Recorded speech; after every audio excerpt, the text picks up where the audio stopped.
Dwayne Johnson leaned back against the plush leather seat of his midnight blue 1968 Ford Mustang, letting the subdued rumble of the engine settle his ever-active mind. It was late. In the city of Los Ventos, renowned for its glimmering skyline, bustling nightlife, and perpetual stream of celebrity sightings, was slowly receding in the rearview mirror. Tonight, Dwayne had chosen to take a meandering route back home, one that led him through winding roads at the edges of the metropolis.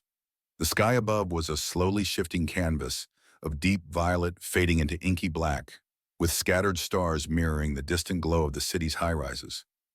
He often found a strange kind of solace in these aimless drives, finding tranquility in the subdued purr of the engine and the rhythmic passing of streetlights.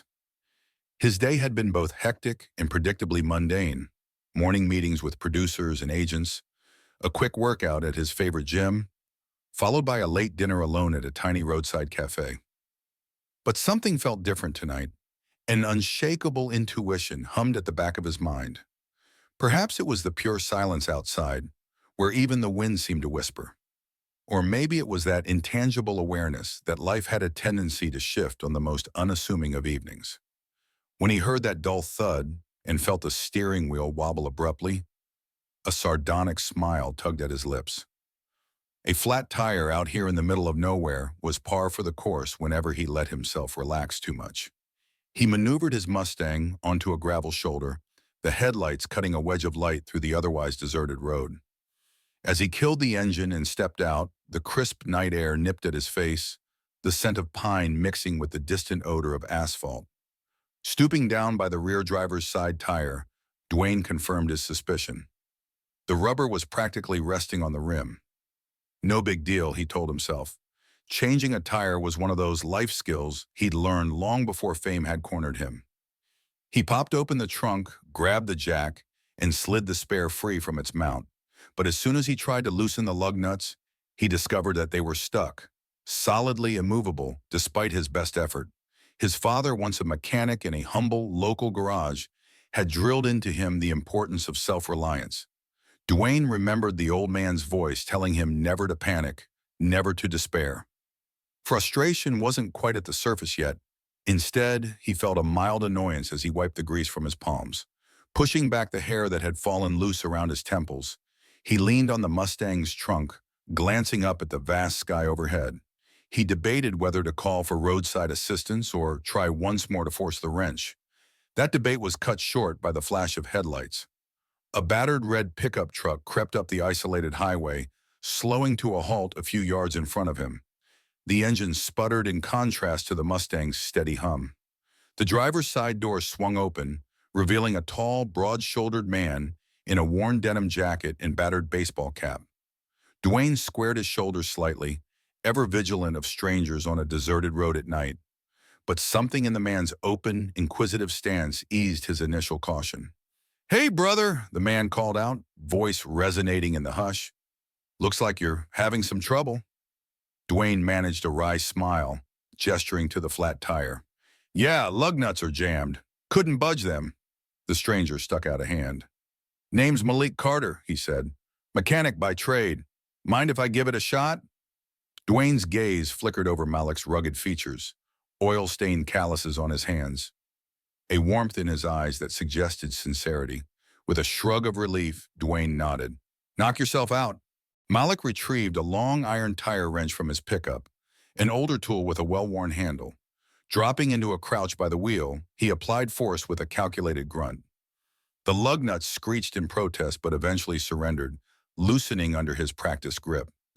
Dwayne let out a whistle, impressed at how effortless Malik made it look. "You've done this a few times, huh?" Dwayne remarked. Malik shot him a friendly grin. "Couple of decades working in garages around Chicago.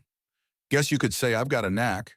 Together they removed the ruined tire, swapped in the spare, and lowered the Mustang back onto the road. The entire process took less than 15 minutes, but the two men conversed as if they'd known each other far longer. They spoke about the muscle car's vintage lines, how they both found calm in quiet drives, and how modern life sometimes suffocated the simplest human joys. When the job was done, Dwayne glanced at Malik with genuine appreciation. In his world, one of endless red carpets, cameras clicking, and people trying to get close for the sake of proximity to fame, he seldom encountered such straightforward goodwill. "Let me pay you for your trouble," he offered, reaching for his wallet. Malik raised a palm in polite refusal. "Nah, man, I didn't do this for money." Dwayne frowned slightly, though his eyes stayed kind. "In that case, at least let me buy you something to eat. I was on my way to find a late-night spot."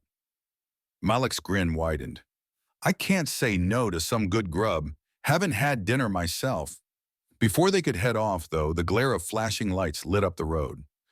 Both men turned to see a police cruiser rolling to a stop behind the Mustang. A short, stocky officer stepped out, eyes flicking from Dwayne to Malik, resting a suspiciously long time on the latter. Dwayne bristled at the officer's rigid stance. "Everything okay here, gentlemen?" asked the officer, one hand remaining near the holster at his hip. Dwayne forced a disarming smile. "All good, officer. I had a flat tire and my friend here was just helping me fix it." The officer looked unconvinced, his gaze shifting to Malik. "Friend, huh?" he repeated, a note of doubt coloring the word. "I'll need to see some ID." A familiar tension crept into the air. Malik shot Dwayne an apologetic shrug before reaching into his pocket to hand over his driver's license. The officer studied it more meticulously than seemed necessary, then ambled back to his cruiser to run a check. Dwayne exhaled in frustration, glancing at Malik, who stood quietly by the hood of the Mustang, expression neutral but shoulders taut. The officer returned a few moments later, returning Malik's ID with feigned nonchalance. "Everything checks out. You two have a good night." Dwayne's voice held a trace of indignation as he thanked the officer. Malik simply slid his license back into his wallet. The cruiser sped off, tail lights fading into the gloom of the deserted highway. Malik inhaled slowly, releasing the tension that had built up. "Some things don't change, huh?" he said wryly, though he tried to mask the bitterness in his tone. Dwayne opened the driver's side door of the Mustang, motioning for Malik to hop into the passenger seat. "Let's forget that nonsense. We've got a meal to catch." Malik chuckled, his mood lightening again. "Yeah, I'm about to pass out from hunger." The two men set off, guided by the dim headlights across a winding stretch of lonely asphalt. Neither said much at first. Silence filled the space between them, punctuated by the low hum of the engine and the faint hiss of wind through the cracked window. And yet there was an unspoken sense of camaraderie, two strangers bound by a simple human kindness that felt both unexpected and natural. They soon arrived at a dingy, old-fashioned diner perched on the edge of nowhere. Flickering neon tubes spelled out Sonny's Eats, washing the dusty parking lot in a garish, pink glow. Only one battered pickup sat outside, and through the large windows, Dwayne glimpsed a lone waitress leaning against a countertop, arms folded as she stared into the near-empty dining area. "Looks like our kind of place," Dwayne quipped, shutting off the Mustang's engine. Inside, the warmth and smell of fried bacon, burnt coffee, and sugary pies enveloped them. They slid into a booth by the far window, the vinyl seats squeaking under their weight.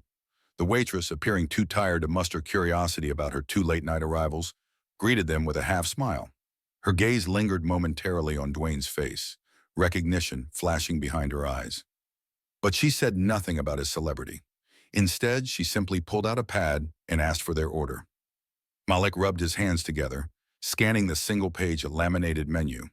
"I'll take the double cheeseburger with fries. And a coffee," he said. Dwayne shrugged and ordered the same, except he requested his coffee black. The waitress muttered an acknowledgement and disappeared behind the counter. The fluorescent lights above buzzed, lending the diner an oddly comforting, if slightly rundown vibe. When they were finally alone, Dwayne rested his elbows on the table, nodding toward Malik. "So you're a mechanic. You got your own shop, or do you bounce around?" Malik folded his arms across his chest. "I own a small place, Carter's Auto Repair, near the outskirts of Chicago. Been running it for a few years now, though. To be honest, business has been spotty." Dwayne leaned in, catching the subtle note of frustration in Malik's voice. "Tough economy?" "Partly. I grew up in a rough neighborhood. My mom worked 2 jobs just to keep me on the straight and narrow. The shop was supposed to be my ticket out, you know? Something honest. But with rent going up, expensive parts suppliers, and folks not always able to pay on time, it's a battle. Malik paused, realizing he'd revealed more than he intended. Not that I'm complaining. I'm lucky to have it at all. Dwayne nodded thoughtfully. I get it. My father was a garage mechanic. He always talked about the roller coaster of bills and overhead. The way you can be flush one month and flat broke the next. Malik's expression shifted from guarded to intrigued. Didn't know that. Folks see you in your Hollywood world, might assume you were born to it. A bittersweet chuckle escaped Dwayne. Definitely not. Had more than a few stumbles on the way. Sometimes a stutter of luck and a stranger's kindness make all the difference. Their conversation was halted by the waitress's arrival, balancing two plates loaded with towering burgers and piping hot fries. She refilled their coffee cups and disappeared without another word. Malik didn't waste time digging in, taking a massive bite and practically sighing with relief. Dwayne followed suit, impressed by how good the diner fare was after a day of bland salads and rushed protein bars. So what's next for you? Dwayne asked, eyeing Malik over the rim of his coffee mug. You said business is struggling. Got a plan to turn it around? Malik wiped ketchup from the corner of his mouth. Plan might be too strong a word. I've got ideas. Better marketing, maybe a small expansion, hiring one more guy to help. But everything costs. Been chipping away, trying to stay afloat, but it's not easy. Silence settled over them as they focused on their meals. Then with a quiet sense of earnestness, Dwayne asked, would you let someone help if they could? Malik paused mid-chew. I'm not really one for handouts, he replied cautiously. If that's what you're getting at. Dwayne set his coffee down, a contemplative look crossing his face. Help doesn't always mean handouts. Sometimes it just means another set of hands to lift the weight. Besides, you helped me first. Call it returning the favor. After polishing off their late-night meal, the pair exited the diner, stepping into a hush of pre-dawn chill. The fluorescent sign overhead flickered erratically, painting neon streaks across the barren parking lot. Dwayne felt a pang of nostalgia, the type of late-night camaraderie he used to share with old friends before fame complicated his social circles. Malik Carter, a virtual stranger, had more authenticity than half the industry people Dwayne met in a given month. They strolled to the Mustang, the hush of the night broken only by the distant buzz of electrical wires and the low hum of a passing 18-wheeler on the nearby highway. Dwayne pulled out his wallet and covered both meals, ignoring Malik's half-hearted protest. You saved me an expensive tow bill, he said. Let me have this one. Malik relented, a ghost of a smile playing on his lips. All right. Guess I owe you the next meal. When they reached the car, a twinge of reluctance tugged at Dwayne's chest as he realized they might simply part ways. He didn't want to be intrusive, but something about Malik, his candid manner, his quiet resilience, struck Dwayne as a man who deserved more than the world had given him. Hey, Dwayne started, leaning an arm on the car roof. Next time you're in town, give me a call, or if you want to show me that shop of yours, I'd be down. Malik nodded. I'm not usually out in Los Ventos, but if you're ever near Chicago, swing by Carter's Auto Repair. Doors always open, and thanks again for that meal. They shook hands with an implicit understanding that their paths would cross again. Dwayne climbed behind the wheel and Malik returned to his old pickup, which was still parked at the diner. Through his side mirror, Dwayne watched Malik start the engine, the headlights cutting a dim path across the dusty lot. Soon the two vehicles roared onto the deserted highway, heading in opposite directions. For a few minutes, Dwayne's mind drifted through the swirl of city lights, the starlit sky, and the memory of Malik's steadfast gaze. Then he snapped out of his reverie and placed a call through his car's Bluetooth. Jackson, it's me, Dwayne said, addressing a trusted friend and occasional assistant. I need you to find some info on a mechanic in Chicago named Malik Carter. Owns Carter's Auto Repair. Small place, probably not easy to track, but if anyone can find him, you can. A soft laugh came through the speaker. Curiosity piqued, boss? You might say that. He helped me out and... Dwayne paused, deciding how to frame it. I've got a hunch he needs a break. Back in Chicago, Malik's battered pickup rattled along empty streets until he reached his one-bedroom bungalow on the city's outskirts. The house was modest, chipped paint around the windows, an aging porch light flickering like a tired firefly. Inside, everything felt as it always did, familiar yet tinged with the quiet desperation of unpaid bills. Malik set his keys on a small kitchen table scattered with envelopes. A half-open letter demanded rent for his garage space. Another noted overdue supplier fees. He flopped onto his worn-out couch and stared at the ticking clock on the wall, remembering the night's surreal events. The image of Dwayne Johnson, larger than life on movie screens, struggling with a flat tire out on that deserted road. The tension with the police officer. The easy conversation over greasy burgers. And then that subtle offer of help. Malik wanted to shrug it off as a bizarre coincidence. Fate messing with him. But the man's sincerity had left a mark. Could someone like Dwayne actually be sincere in wanting to help a small-time mechanic keep his shop afloat? Malik had spent his life believing no one handed out success without strings attached. He had seen enough self-serving gestures masked as goodwill to spot them a mile away. Yet Dwayne's gesture felt genuine. Eventually, Malik dozed off, the sound of the overhead fan blending with the faint noise of traffic beyond the window. His dreams were a jumbled mix, glimpses of wrenches and engines, the neon diner sign, and the silhouette of a black Mustang under a sky full of stars. Morning arrived in a blaze of sunshine that seeped through the mismatched blinds in Malik's living room. Half awake, he shuffled into the tiny kitchen to brew coffee. The stack of bills still sat menacingly on the table, a reminder of looming financial deadlines he could scarcely meet. He flipped one envelope open and studied the invoice for auto parts. Overdue, as always. The total overshadowed what he currently had in the shop's account. Sighing, he tossed it aside. Before he could pour himself a cup, his phone buzzed. The caller ID showed an unknown number with a West Coast area code. Hesitantly, he picked up. "Mr. Carter, this is Calvin Wynn, calling on behalf of Dwayne Johnson," the voice said, smooth and professional. "Do you have a moment to talk?" Malik's heart quickened. Yeah, sure. Go ahead." Calvin spoke with the ease of someone who handled delicate negotiations. He explained that Dwayne had developed an interest in Carter's auto repair after their roadside encounter. The plan was straightforward, but surprising. An infusion of capital, a marketing push, and potentially a few high-profile references to boost the shop's visibility. All done quietly, no big media announcements, no strings attached. Malik struggled to believe what he was hearing. I appreciate the thought," he stammered, "but I've never asked for a bailout, and I don't do handouts." "Mr. Johnson understands," Calvin replied smoothly. "This is more of an investment in a business we believe can grow. Terms are flexible, and there's no rush to accept. But if you decide it's worth discussing further, I'll be in Chicago next week, happy to meet you face to face."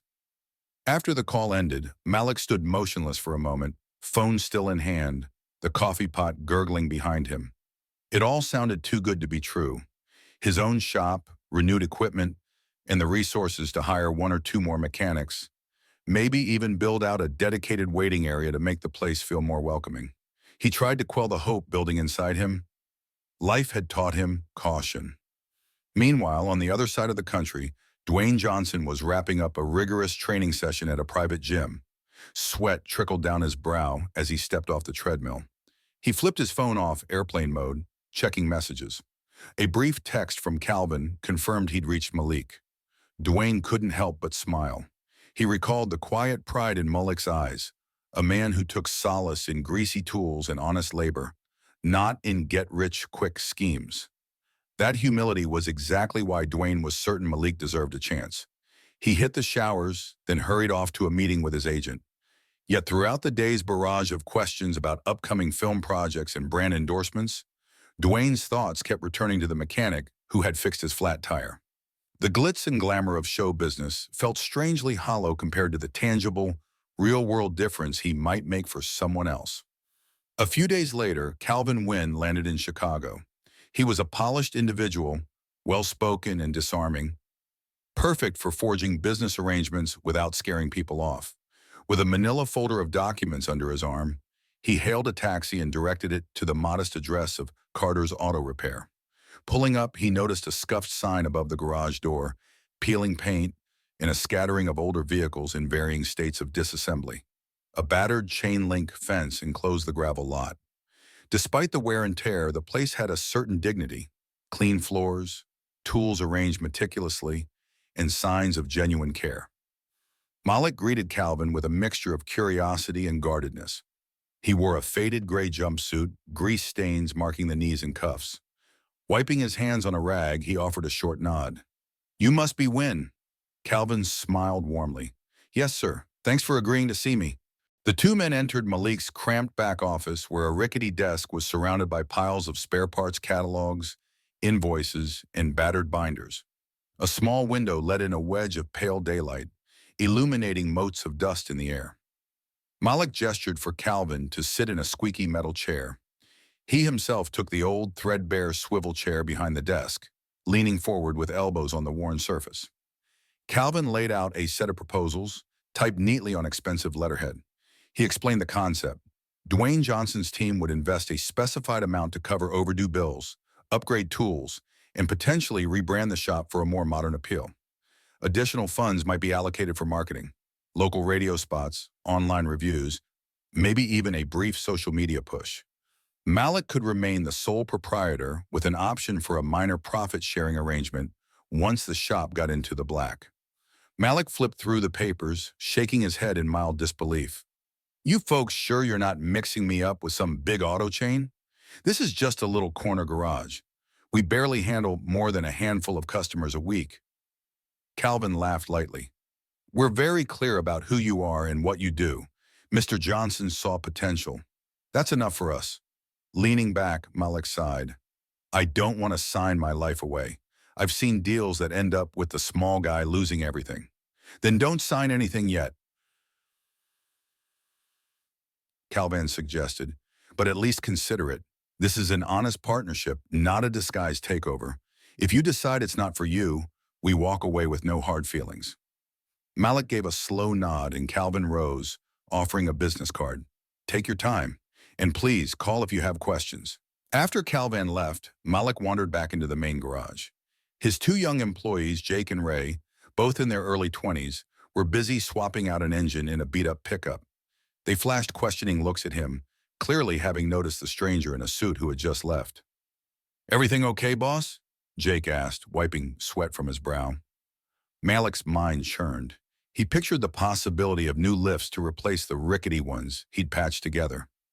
A bigger waiting area for customers. More stock and spare parts to avoid turning clients away.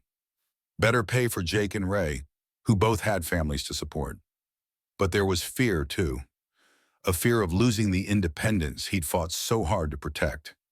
"Yeah," he finally said, half smiling. "Might be better than okay soon." That evening, after locking up, Malik remained in the empty garage, gazing at the dusty overhead lights.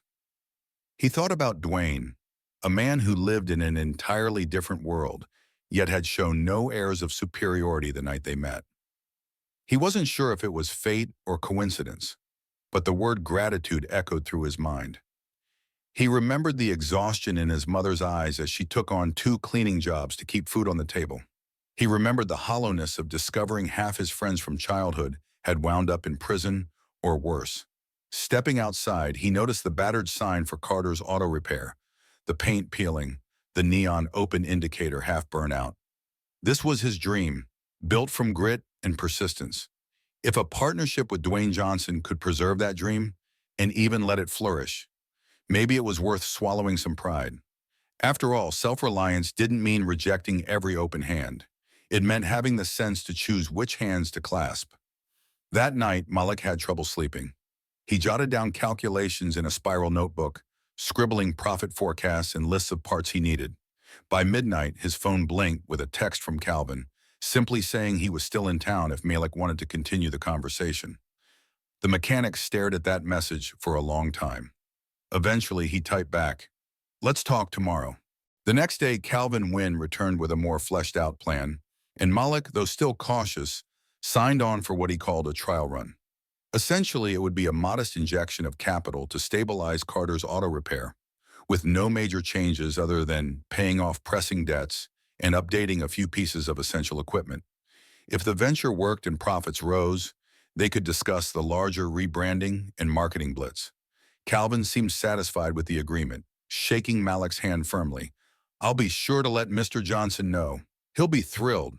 Over the ensuing weeks, a quiet transformation began.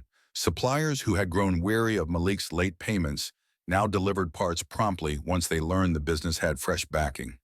Jake and Ray watched in disbelief as brand new hydraulic lifts were installed in place of the old, unreliable ones.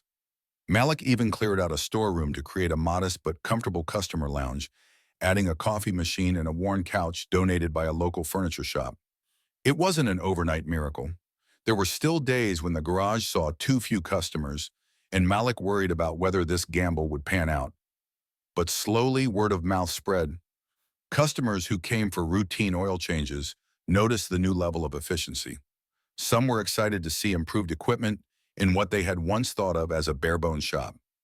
A small mention in the local paper highlighted how Carter's auto repair was expanding, adding a human interest angle about Malik's humble upbringing. During this time, Dwayne Johnson mostly stayed in the background. He was traveling, shooting a new action film, and juggling 1,000 responsibilities. But he kept in touch with Calvin, receiving updates on the shop's progress with genuine interest. Late-night phone calls became a norm. Dwayne would step off a film set, still wearing part of his costume, and dial up Calvin or even Malik directly. Their conversations were casual yet revealing, discussing daily shop challenges, small victories, or random anecdotes about older cars that Malik enjoyed restoring. One afternoon, while Dwayne was wrapping up a particularly grueling stunt shoot, he got an urgent text from Calvin. "Carter's place might be in some trouble. Call me." Dwayne excused himself from the set, ignoring the curious looks of onlookers, and found a quiet corner under a canopy. "What's happening?" he asked, concerned. Calvin's measured voice came through. "Looks like there's an individual from Malik's old neighborhood who doesn't appreciate the shop's newfound success. Someone named Luther Big El Delgado. He's been sniffing around, trying to pressure Malik into a so-called protection arrangement." Dwayne pinched the bridge of his nose. He'd heard about these tactics, strong-arm deals, extortion under the guise of helping out. "Has Malik asked for any help?" "Not directly," Calvin replied, "but I hear Delgado's methods can get ugly.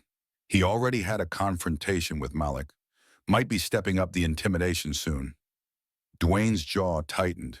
He had an overwhelming urge to jump on a plane that very moment and head to Chicago.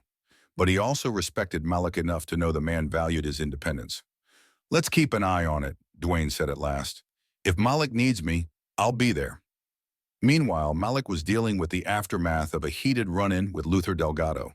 The stocky, smooth-talking operator had strolled into the garage earlier that week, making veiled insinuations about how success attracts threats, and how a small place like Carter's might need protection.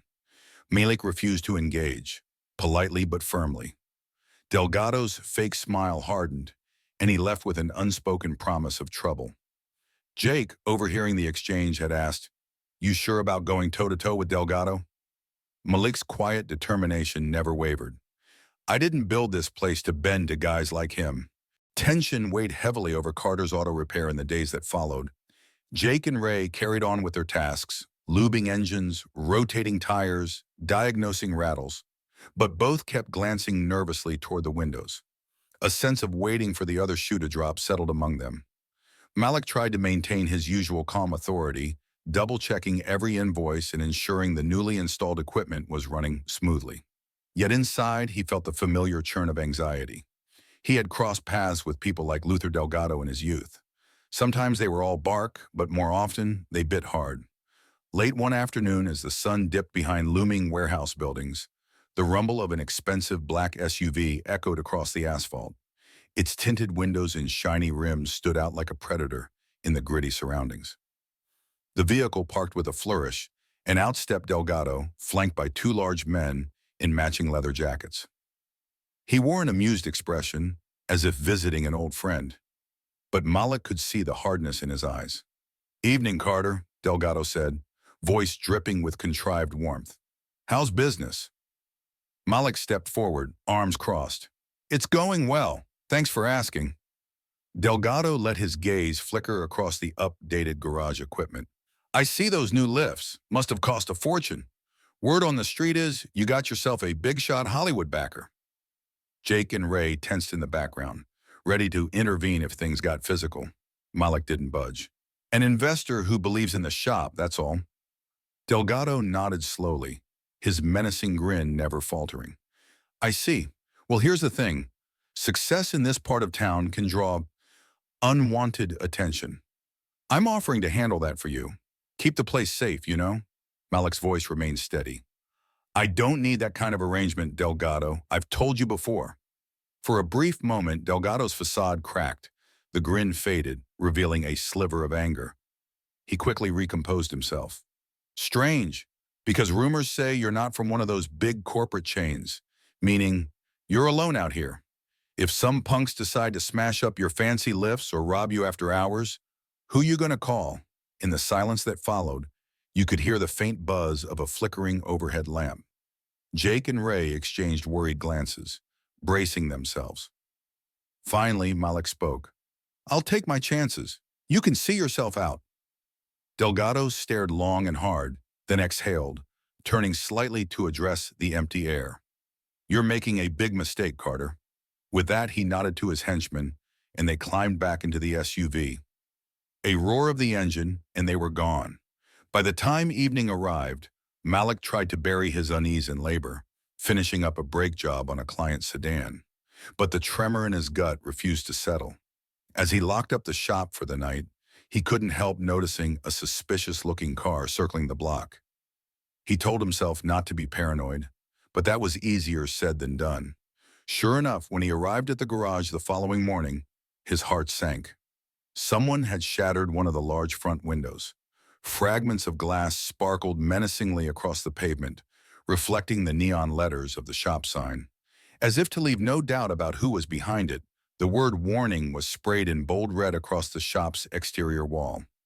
Jake and Ray showed up minutes later, both cursing under their breath. Guess he made his point, Ray muttered, lifting a trash bin to start clearing the glass. Malik's fury surged, but so did a sense of violation. This place was his livelihood, built with sweat and scraped-together funds. Now an ugly specter from his past threatened to tear it down. Holding his phone in a tight grip, he debated whether to involve Dwayne Johnson. A swirl of pride and apprehension wrestled in his chest. On one hand, Dwayne had offered to help if trouble arose. On the other, Malik despised the idea of being bailed out by someone else's power. For Dwayne Johnson, the next few hours were a blur of logistics. He canceled a press event and hopped on a private flight to Chicago, landing just past midnight. Sleepless but resolute, he rented a discreet SUV and drove through streets far removed from the lights and glamour he was used to. When he finally pulled up at Carter's Auto Repair, the boarded-up front window and red graffiti were an unwelcome sight. Malik, who had been waiting anxiously inside, stepped out as soon as he heard the engine. Relief and embarrassment warred on his features. Didn't expect you to come so quick, he admitted. I appreciate it. Dwayne climbed out, scanning the vandalized front. No one messes with my friend, he said quietly, anger sparking in his eyes. We'll sort this out. Inside, under the fluorescent lights of the workshop, Jake and Ray hovered in the background, unsure what to make of a movie star strolling in like a personal bodyguard. Dwayne introduced himself with an easy nod, then turned to Malik. All right, you said his name is Luther Delgado? What's his angle? Leaning against a workbench, Malik explained Delgado's approach, extortion disguised as protection, and how refusing to comply had provoked retaliation. Dwayne listened with rapt attention. I've dealt with bullies before, he said. They thrive on fear. But we won't let him push you around. Malik's eyes gleamed with gratitude, yet he was aware of the precarious line they walked. Delgado was deeply woven into the local undercurrent of hustlers and shady deals. Calling the police might escalate matters, especially if Delgado had connections within law enforcement. I don't want a war, Malik said, voice subdued. I just want my shop left in peace. Dwayne placed a reassuring hand on Malik's shoulder. We'll figure out the right move. I have some contacts who might help us apply the right kind of pressure. legally or otherwise. During the following day, Dwayne made phone calls, meeting with local law firms and a private security consultant recommended by Calvin Wynn. The aim was to protect Carter's auto repair without dragging Malik into endless court battles or turf conflicts. Meanwhile, Malik tried to keep the shop running, though every phone ring sent a jolt of adrenaline through him. Was it a customer or a threat? As evening settled, Dwayne invited Malik to grab dinner at a quiet restaurant in a safer part of the city. Over plates of hearty pasta, they discussed strategies. Dwayne insisted that success shouldn't come at the cost of living in fear. He had a plan: get the local media on their side, painting Carter's as a community-focused business under threat from petty criminals. It would make Delgado's intimidation tactics riskier, shining unwanted light on his activities. Malik chewed on the idea, but worry lined his face. Won't that just antagonize him more? If he finds out we're going public, he might lash out again. Possibly, Dwayne conceded, but bullies hate exposure. They thrive in the shadows where no one holds them accountable. They wrapped up dinner, each paying half the check, despite Dwayne's attempts to cover it all. Back at the garage, boarded up window still mocking them, Malik sighed. Never thought I'd see the day when you'd be stepping into these messy streets to help a mechanic you barely know. Dwayne looked him square in the eye. You helped me on that road. No questions asked. This isn't Hollywood glitz. It's just doing what's right. A flicker of raw emotion passed over Malik's face. He was a proud man, but this sense of solidarity was overwhelming. Let's do it, he finally said. Let's stand up to Delgado, out in the open. In the days that followed, Dwayne called on resources that ranged from well-placed journalists to local activists who backed small businesses. A short human interest story popped up on a community news site, highlighting how Carter's auto repair provided honest jobs in a struggling area. It hinted that intimidation tactics were threatening the shop's future. With Dwayne's silent endorsement, his name kept discreetly off the record, word spread swiftly. Delgado responded by sending a series of cryptic messages to Malik, warning him that going public would end badly. But as more neighbors learned the truth, people began rallying around Carter's. Extra customers poured in, determined to support a local mechanic who refused to fold under threats. The quiet show of community backing emboldened Malik and his crew. Finally, a nondescript black sedan parked across the street one afternoon. Out stepped Delgado, alone this time, no muscle in tow. Dwayne was visiting that day and stepped outside just as Delgado approached. In that moment, the tension was palpable, as though the entire block held its breath. Delgado cast a long, calculating look at Dwayne Johnson, who stood tall and unflinching beside Malik. Then his gaze flicked to the busy garage, the supportive clients milling about, the improved security cameras perched over the entrance. His next move would determine whether this conflict erupted or dissolved.